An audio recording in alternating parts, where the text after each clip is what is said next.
कैसे हो मेरे प्यारे बच्चों, सब ठीक तो है ना। बच्चों एक बात सच सच बताना, आप भी कई बार किसी मुसीबत में फंसे होंगे ना। तो क्या आपने खुद को मुश्किल से बाहर निकालने के लिए किसी की मदद ली?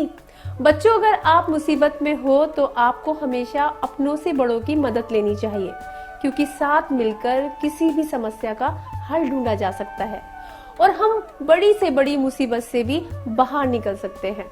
बच्चों ये बात मैं आज आपको एक बहुत ही मजेदार कहानी के माध्यम से समझाऊंगी।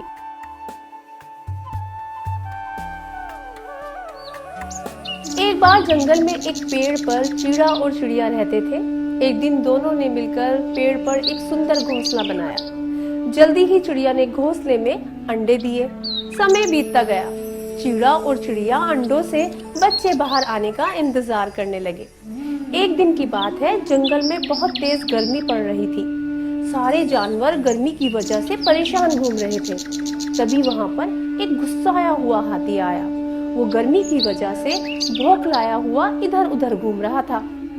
कहीं वो बड़े बड़े पेड़ों को अपनी सूंड से पकड़कर हिलाता, तो कहीं झाड़ियों को अपने पैरों के नीचे रौंदता।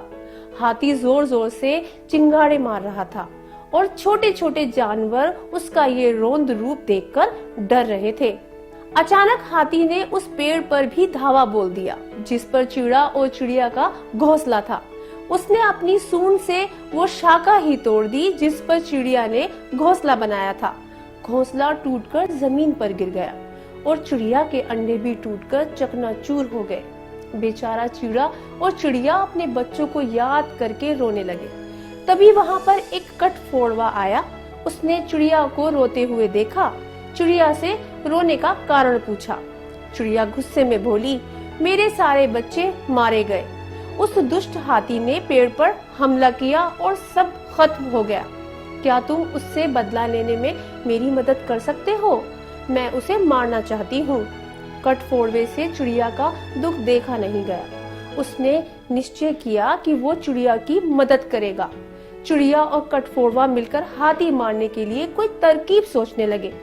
जल्द ही उनके दिमाग में एक योजना आई। कठफोड़वे ने अपने बुजुर्गों से सुना हुआ था कि शत्रु अगर ज्यादा शक्तिशाली हो तो उसे मिलजुल कर मिटाया जा सकता है। बस इसके लिए एक अच्छी योजना की जरूरत होती है। इस काम को पूरा करने के लिए कठफोड़वे को अपने 3 दोस्तों की मदद की जरूरत थी, मधुमक्खी, मेंढक और चिड़िया। सारे दोस्तों ने मिलकर तय किया कि उन्हें ऐसा क्या करना चाहिए कि हाथी को उसके किए की सजा दी जा सके। कठफोड़वे ने मक्खी से कहा कि वह हाथी के कान के पास जाकर मधुर आवाज में भिनभिनाए ताकि हाथी को नींद आ जाए। योजना के अनुसार चिड़िया और कठफोड़वा अपनी कठोर नन्ही चोंच से हाथी की आंखों पर एक साथ धावा बोलेंगे। चिड़िया और कठफोड़वे के वार से हाथी की दोनों आंखें फूट जाएंगी और वो अंधा हो जाएगा। जब वो अपनी आंखों की जलन मिटाने के लिए पानी की तलाश में इधर उधर भटकेगा तो मेंढक दलदल से छिप कर बैठ जाएगा, यानी कि मेंढक छुप कर बैठ जाएगा और वहां पर टर्राने लगेगा। मेंढक की आवाज से अंधे हाथी को लगेगा कि यहाँ पर कोई तालाब है और वो तालाब समझकर दलदल में आकर फंस जाएगा और वहीं उसकी मौत हो जाएगी। ये योजना सबको बताने के बाद सब अपने काम पर लग गए।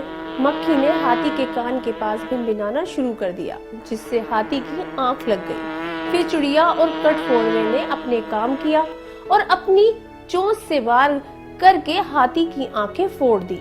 इसके बाद मेंढक ने हाथी को दलदल में गिरा दिया जिससे हाथी की मौत हो गई। इस तरह उन सब ने उस दुष्ट हाथी से छुटकारा पा लिया।